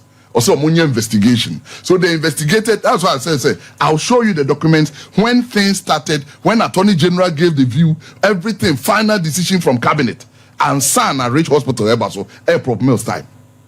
2, University of Ghana Hospital, purely Prof. Mills. He sought his money. He did the sword cutting, just that completion see on the time. But phase 2 ananka say obi for president for year no DJ Munyam na nado ne beye. So can University of Ghana Hospital and Kasa, the former president John Dramani Mahama in terms of financing any room. He just supervised the construction that had been started by Prof. Mills. What of Ghana Maritime? That is why I'm going. Ghana Bankran is it's International Maritime Hospital. And Ghana Binsika, you can Google it. Then Bank of Ghana Hospital. We started under President a process I started with various presidents. The Bank of Ghana Hospital. Yes. It's attributed to President John Mahama, which when COVID came, the NDC as a party touts themselves that Senior Bank of Ghana Hospital John Mahama is here and MPP party benefit. Why would you say that? That's why I'm telling you, sir. I know how intellectual you are, and I know all questions I will be submitted. So that to get such explanations. 1, Bank of Ghana Hospital. Bank of Ghana is an independent entity of state. Bank of Ghana decided so basic hospital started around 2004. So Bank of Ghana Hospital land, Dr. Paul Akwa, governor under President Kufuor Nejito. Wanji was here the Bidigwa, Ojito was here the BC Hospital, and they have started the savings from the board's own regulated money. Near government of Ghana, President Mama buying chair and say, or the say, and the Koshek Bank of Ghana construction, hospital construction. No, it's like that. The office they are building. Yes, it's happening under Nanado's government, but Nanado as a president, NAC. A Bank of Ghana no need sinade because it's an independent entity. Ono awo senior ni board ni bibia odi ne ho so. We a separate political entity. Nti untimi me say me a president. But pass strip your mama off all these. Another inherited one, Kranameka. Tamale Teaching Hospital phase 1, phase 2, and currently phase 3. Phase 1 was started by Prof. Mills, commissioned. The dead commissioning now Abambabin, then Minister of Health, Ekate sought for phase 2. Babin was never a health minister under John Mahama. Babin, I'm a minister under John Mahama. Was it built by Mahama? No, that's what I'm saying. Say the day of commissioning of phase 1 in 2011 by Professor Mills. The day now I'm saying Ekate sought for phase 2. And from 2011 to 2016, our Mampeni John Mahama by phase 2 no yanya honshe. That's what I'm telling you. Say it's an inherited project by Professor Mills. Okay. But John Mahama see. That is it. But it was ongoing and completed in his time. But Oye. Yes, phase 2 Oye. Then phase 3, like currently, phase 3 is going on. Nanado inherited it. Nti me chreni obi agifri obi nsem no bra oboye. Bolga Hospital phase 1 was inherited from President Kufuor. Mama Shariati Ekate Sword who invited the late Honorable Akuto say so on the science can with the Saudi Arabian government. Nti so hono acknowledge no. From there, yakana hot water this government came. So make say biaba no wabetu obi die na hode na audition. Na ne ono aso kra ye no enso ani. Nti ono initiative I'm telling you on his own. 12 major hospital projects. As we talk, Nanado ono de ne de initiation no. Ne na akona nim pa ye ne na ewo 21% NMS projects no. But the second phase no there Okate son 2nd January 2017, 5 days to hand over. And Nanado we na. Nti de ya tribute so owie ne de ni nyina the 12th. How can you match the 12th even the 63 that was initiated? Main car polyclinics. So I'm talking about hospitals. There's a difference. We're looking at health. We're looking at others. We'll get to education also. We'll get to it's a general development. So also on the issue of abaya or dimpuntio aba or starting health. I don't know if you go there or you hit education or the economy as a whole, improvement in the economy as your time as compared to this. Maminchio. Today I don't want to limit anybody. Maminchio na minchia etiofua anapayo majibreti. Ye man paying that John Dramani Mahama. Baby Obia Sumpa FM. Nyame ma no nipa ni madom o ma de okodo ho ona mo bontwa nyame mbo na ho ban enyuma pa waye edi nanim enti Professor Lumumba ekai se wo ye nyuma pa ni se wo kasa man fifrechew because your works should speak for you enti nipa wo de be 10 hours kasa ma okon ho yin ntini kasa den wanted to explain what we have done amra timamofo no nipa purport say no since not to see anything that means one can say I've not done anything. Mami, topica said the producer frame and some kind one go to see so kind but I will pick few ones. Oh my we are very prolific journalists in Ashanti. Me too quite go baby ada. Kumasi na medimi nkui. Tia me person me come there because me person me come baby. Me show unfia. Me wa nchame. Tia somba na be chame. The men that's it. See the men who be no. So they were 40s. The men who be no 50s. The men who be no what who the check. The pacho chikrum high. The quiet champion time. Now in hospital be the quiet. The champion hospital. That will be quiet. I want to ask you. Because I be as a journalist, you were exposure, you have traveled far. Into who institutional memory. Yen for question was antimatter. The quiet the future from a champion true to Omar Bisidano. Did you see any stretcher in Bakwai? Are your friend a champion hospital in Bakwai? Yeah, until once. That's it. Well, and then they hear me there say campaign about it is no longer about shoutology and geopology. Shoutology, shouting, but geopology, jumping. Ghana for Quenya. As some pennyphone in Ash. And tonight, they are more caking. Sumpa FM. You have the man is street proof. The quiet hospital. Me danya nkuponsi. Sir Professor Evans Fifi Atanos. Da all born to a would do be in fee. Campaign Namika. And I be quiet and catch and say 50 time memorial. I buy a so embassy district hospital mom. I'm on my just but I buy BNC. And the papa ya bomb by your mouth. Sir Qua Ukraine, I mean, you want him. No more so young couldn't be a kai be quiet for na BC hospital my. The quiet him for your chair side and say, side her, no be quiet my G. So Munsi hospital my. Into what ya can. A champion, dean him. Me say, that's what I've asked you. Truly, Prof. Sims won the election and honored that promise to the people of the farm. In fact, my better about a minimum. Says so come on hospital now. There's a plaque there waiting on it. The quiet hospital. I don't want to be a machine pennies. I want to go and find out why you so. And minimum the same and you are no matter. Maybe all kinds of Prof. Sims and I or see and now see through baby. Prof. Sims started the process. Okay. Of the quiet hospital. Okay. It is not an inherited project from a champion on record. Who's NPP for? Sometimes when you are debating them and this kind of issues come, I have a popular quote at the Bia Mekache Menkofo. Am I knowing baby? A gift of food in one's mind does not make the intended recipient satisfied. Today, as we speak, MPP has promised the good people of Ashanti so basically 5 interchanges. Have they bought them? At least you have earmarked. See Benyabi or Aunaga Junction. You have earmarked. See Benyabi or the car runabout. How much can you be see? In the foreseeable FM, Sabambiba, no be see Aunaga interchanger. Can we say it's an inherited project from the NPP? It's a narrative. Now the Eurojet project, you will come. I am there. Me say tell my quarter pa. I yako kati sword. Ye gi assassin. I was part of it. So when people tell me that Eurojet projects are inherited by the NDC administration, it is not there. You're not there. Say nay.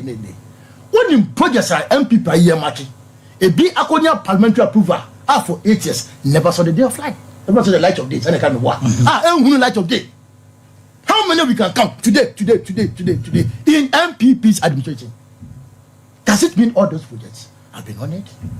Or tomorrow, Sabambiba, no who wisdom say, or my dream where who may be a chum, na ya the part, but on mine and yet, into my main.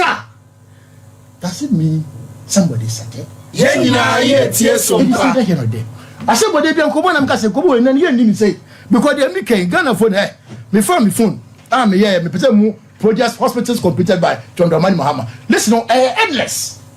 But you know what? This administration, almost to a namda, in Tomuto Brabua, a Kuma, no Mudija. And your hospital. Case been a city dying. And now say, or second desperate city dying. Now you're dying back. Now what's a 2-bedroom house? Oh, well, could I say? No, 2 bedrooms, what's in you? Now see a casa. Now which I'm Prafwa, now do some bobo me. But see down you know. Case been a Sibako, it is not true. Could I get that case be here? Now could I was and you come to appreciation. And this man here hospital, polyclinics, chip compound, hospital get no. She can't see a Bodnia. They were in the excess of 1,000. Then you see Vadmet from her ne caliber. If we say we want to name them as achievements, they are in excess of 1,000. But I want to put you on record. Sir Miss Solomon and I mean Kobebia. As a Timothy Manambo. Tapa Hospital. John NDC Abay. And the B assassin. Chassis, Yakoye. Yenim de Tapa Herekai. Kumawu Hospital. I have been there several times. Because Sabreno and another the 3K water project. So okay. Into man Pinbia Bar. Yako Fumso. The whole another main source. No. Fumso will be so on. What are Yako? Yakwa. Ye fat through Kumawu near share state of work. And at least I have an institution member of Kumawu. For me now, I have been there all this while. And this are buying near G assassin. See for me now. None of these projects. And yet an inherited project from the NPP. And see, they should get those facts right. Again, me who said, oh, can't baby who are Bank of Ghana. Now I first say, oh my dear Rebecca Kufu, Koye la Sulala. ebesi okumase kura omo nkan kom project who was a mother and Mother units. Mother unit okumase Baby and mother baby unit. and mother unit I first lady the koye la sulala and the people say a 10 million and I say 10 million Ghana cedis project don't they adapt to the project so the argument is not here okay they are standing tall and they say nipo mucho mwemu ha anya kwanya aso NPP anya kwanya aso NDC. Now they have come to a firm conclusion that the NDC is far better than the NPP. And by the way, ever since Obedia Kodja from 2016, enya 1.1 trillion 7 January. 7 January. Enya 1.1 trillion. Now, what you for which me trillion no minimum say be actually Kind of Professor Mills or but say you can say you got to create a more you bet na shisha bet free ko kabe konongo skano mama at the create a so person of picture what the 1.1 trillion say the because we must be sincere when you bobesia 742 billion cumulatively when you put this money now we here any better way any here agenda 111 tell me in the modern scheme of work any abaya aba look at hospitals His Excellency Professor Mills, His Excellency John Dramani Mahama esi here na fa compare agenda 111 it's an insult to the people of this country moving on as a country that we are developing agenda 1 district hospitals no why would you call it that picture now you'll be tempted to see as a warehouse crowd hospital na architecture the design ni be biakra sayare who do University of Ghana na urema the environment itself tells you that why an architectural design yes is wa sadai University of Ghana Medical Center alone Accra General Hospital alone can build 100 of those buildings. That's what I want to be. District hospitals no. Ghana for you have seen like what you know. It's an afterthought of which by the 7th of January, as NPP fear them, they cannot deliver one. Really? One. They cannot deliver. Yeah, agenda 111. If you must by September, October, Omu Sumpa FM. No, almost finished everything. We are here. And then in your hospital. Again, that emphasis. And now Professor Moss and now John agenda 111. We now worker. As a kid at the time on the terminal, the terminal, no, oh, Jana, you can't hospital. Obaga Kitcha. I was at the kitchen. My friend, we know solar panels.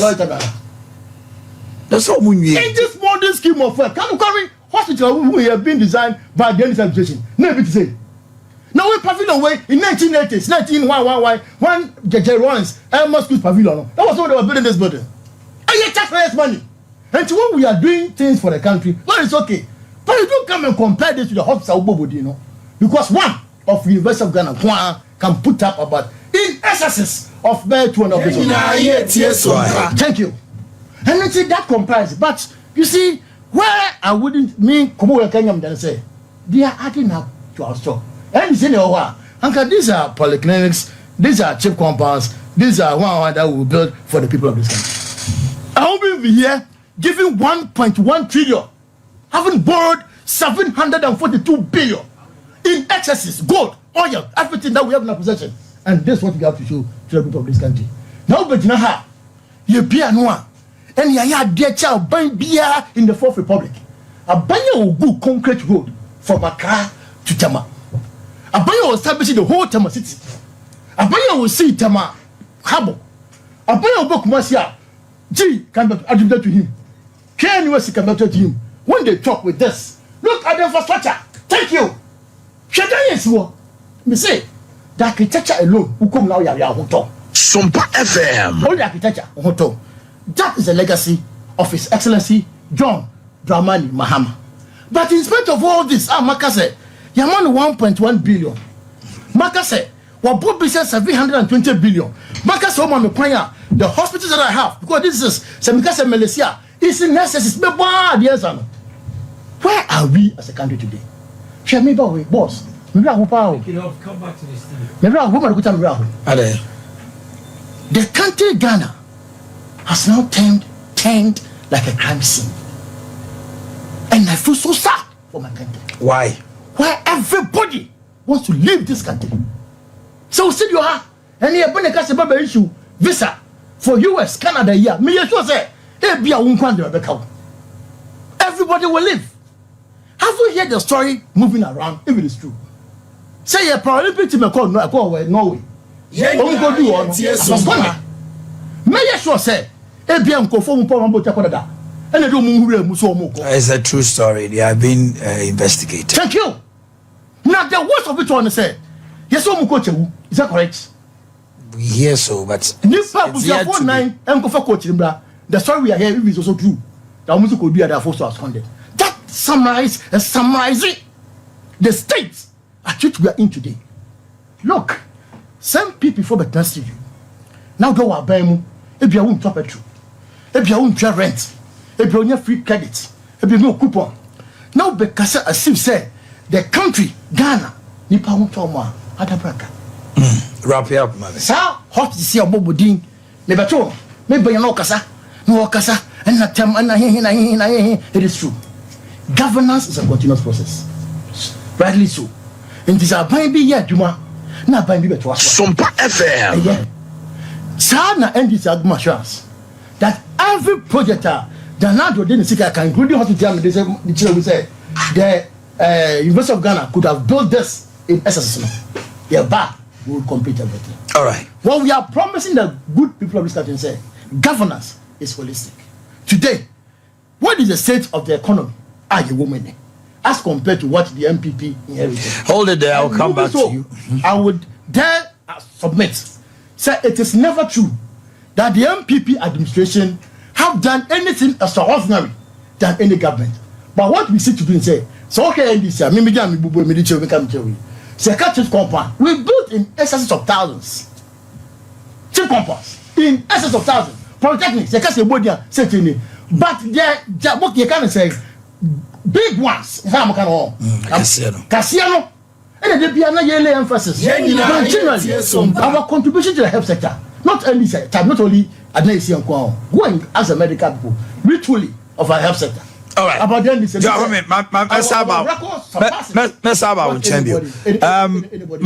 Mami go David or David. Mami too. Yes, my brother. What's it? My name is Ghana. Hayenya Mribia. Ghana focus and they hire the party in your opportunity into coin. Has there been any instance like that? So Ghana focus so say the mind more the party in say many opportunities to make US and I Germany but I'm become mind more. Has there been that instance? No. Since I owe me Ghana ni bia me nim no bia any opportunity will be to coin. Nti say obi be to coin say be bisa wo ha no de is neither here nor there but no credit no credit. Man no nim ni ebinom ka se eye sebe insult structures no. Yeah, me then say omaima any nananom a esi won sase so no e di ho adanse ye say nyemo a kayen say ni omuno sisi ye no arewo say me wo me say 15 bed hospitals o ye ka polyclinic ya ogegan na nka me ne me pene say ye ne atiefo ne di nkomo. Nobody has ever denied it say na ye ka say we are say ahokire ne but ye ka say in the cost of it ahokire wo wi ase ne nyina no aban we abone ho modern sen aban bia wo the sectors omayene pese me nua kire me da Eurojet ye pass in once more parliament pese we da Eurojet ye sign whole contract metimi a kire say Eurojet a delay because of chronoba ebam. Government of Ghana was not supposed to pay a dime on to 1 cedi and my Eurojet for no. Problem the Shani vice president as on supervisor. You would know more release the 18 million euros to Eurojet. I don't know my problem is all two projects now. All people say your mama time no cut it so no. But now President Kufuor all documentations. I can't assign a document. What was left was value for money auditing. And on project next year completing by 2012. That is in the contract. And yet then actually, why is Senator Mama person oyi military hospital no every Kumasi edi Kotamale?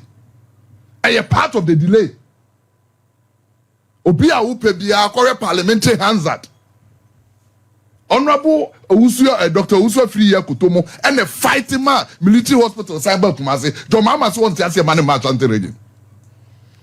Do be jina na wo kasa the reason why Eurojet mo na mo kate sword na krono amobo ni mu a ense se yebo. Any two decision born say ebe kwa santima mu de yempene.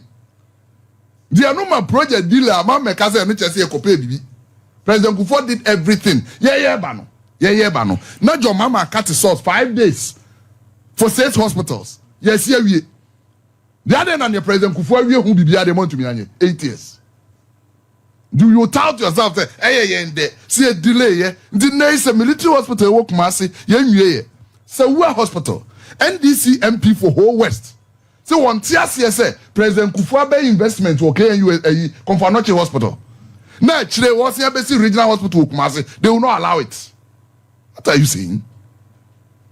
Me say Yanka polyclinics we are talking about 100-bed hospitals. 100-bed.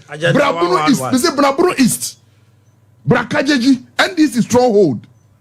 Hospital now a cheap compound. 10-bed hospital for a whole district. The Queen Mother pleaded, knelt down before Dr. Baumia 2018. So Dr. Kamin said something fantasy. Because I had the to about Munya Bikura. By Radia Kekemami. During Salah Fest and now Dr. Baumia around. I was there. Today, Kokajeji Agenda 111, your roof, your plaster is painting.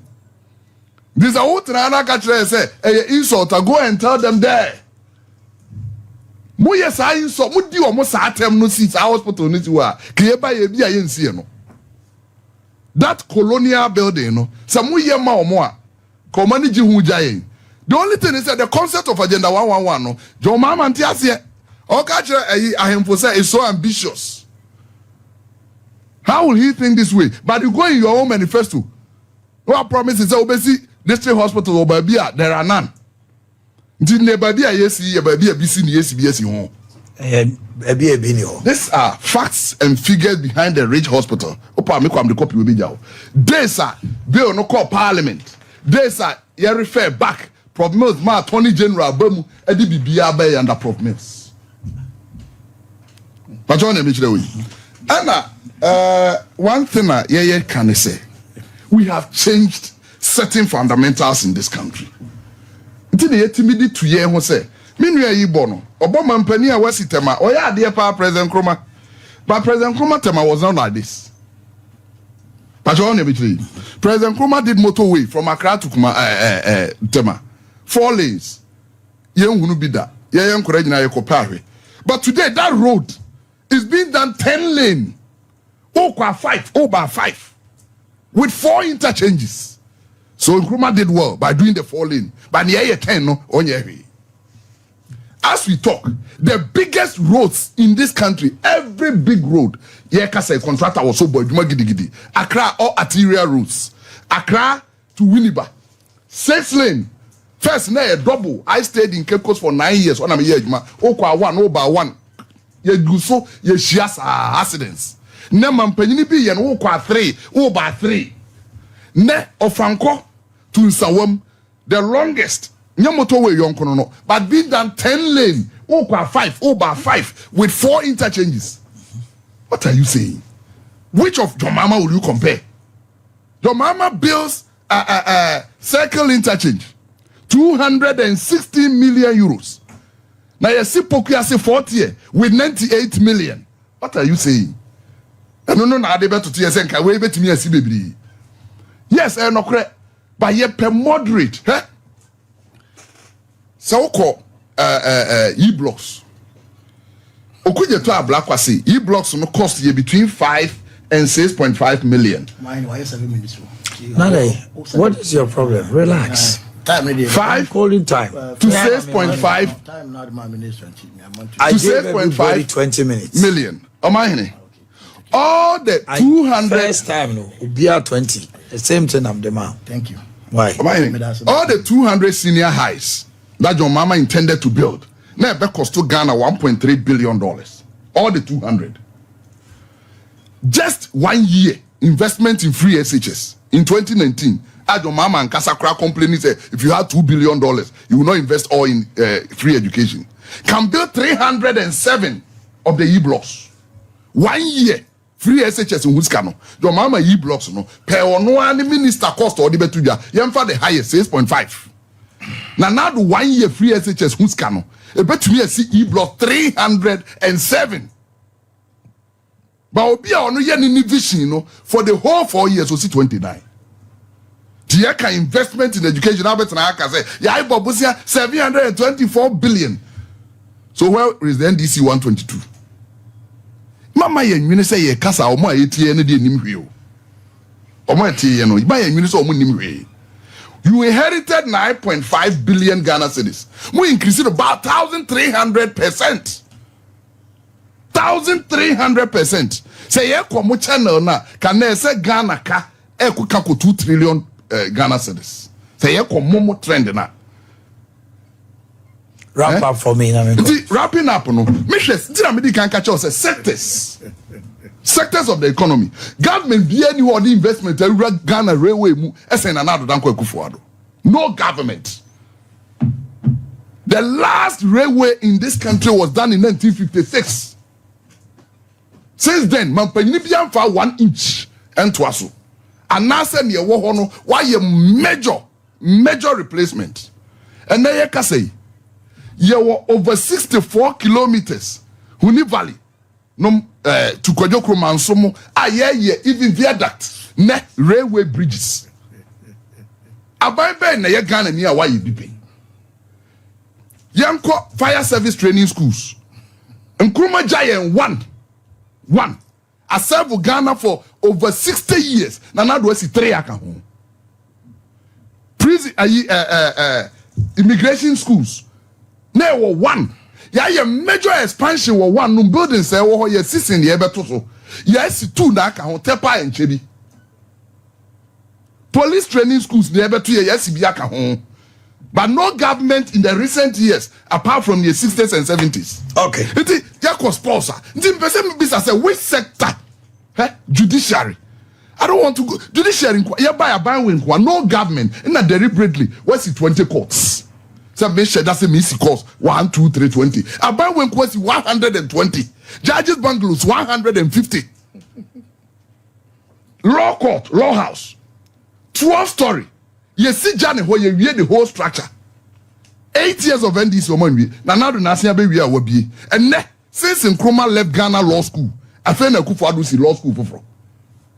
What are you telling us? All right. My member, thank you. 10 minutes, also 10 minutes. In terms of railway, I share by his own logic. You know what? Tema Akosomo railway line. And Pakadai. No, Akosomo. Okay. Money, secured contract, everything. So only logical. NPP came, changed the course from Tema-Akosombo to Tema-Mpakadai. The wisdom behind Tema railway line was that Yakwa no essay because omo Mali any Burkina. Kasa kese. Kasa kese de na manufa kwan so a essay kwan no. Yenya railway from Tema Port etu Akosombo. Edu Akosombo a ye increase port no. Yenya bigger versus Accra. E betimi catch goods no. Afan so. No more picking up north. No more diako. That was a wisdom. Everything designed, every work has been done. Medium see project open heritage. There's no problem about it. But Ubetina Kasama Kong Yintini, we any initiative, we any initiative, we any here. Now do Tama, Akosomu. I'm more than any Tama Bakadai. No, say, no government, me say, on one single railway project, this administration, I'm for Mosanka being. But you see, sir, what do Saka, or not that I'm making, yes, idea. Anka, what shall say? No more better than me, or gas and coming because governance a continuous process. I'll get my drift. But the whole logical, see, Nana, then I want to put it to you that Tema, Akosomo, I'm better near Tema Pakadino. You have no idea of how it came into fruition.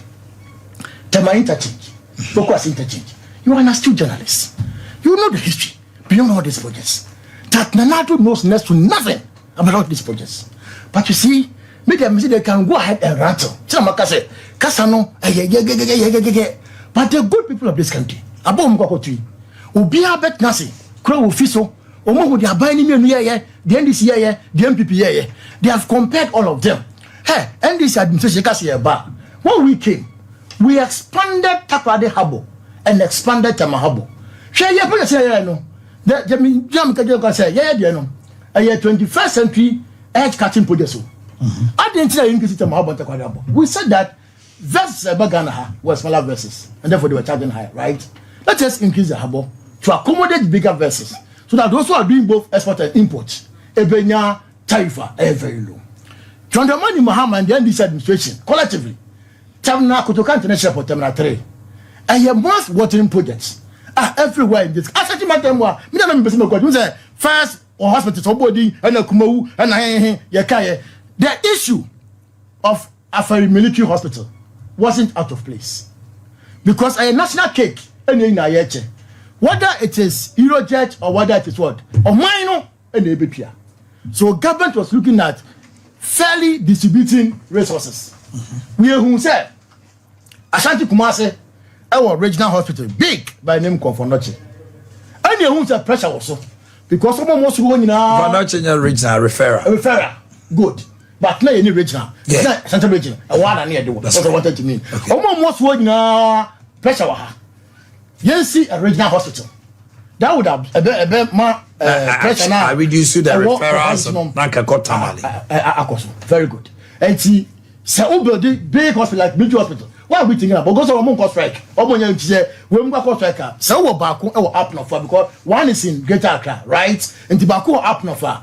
No half 3 regions in up north at least if any emergency. Now the traditional hospital worker say your cost striker at least they can have some little respite there. That was the argument. It has nothing to do with say Eba Kumase and Obisi Ompe. NDC yenye party mo. Now the quantum of project that we did in a certain region. Mompon. Me de bia mbeka me de example because me fin suta. Ma chere won some secondary school da. Sata no for bonkro na come up odu money keswa. Unkwada soup buckets. Eco pensio because of water problem. John Dramani Mahama and the NDC came. Today, obiti environments were water. It's no longer an issue. Kumau, center. The 3K project. Me see, I life changing. O mine dey bia make no more me. Na me wo fase e charo obodo mase. So me enclave no. Na me cause one we can be. In so ni ho. Omo ba se o no, ko bi wa se o so na be say nsuo kofoga no sibi egu abobo yam de koma wo. No mind me ko weekend back. Na unya me yam ha me. Na ka 1 gallon penisi wo. Aden so ba na eba. Ndi se me ko na se me de ko ya e besa. Nti o mahini o se me ye SOS to me SOS. SOS. O se me ye SOS. Ko mitama de eba chi.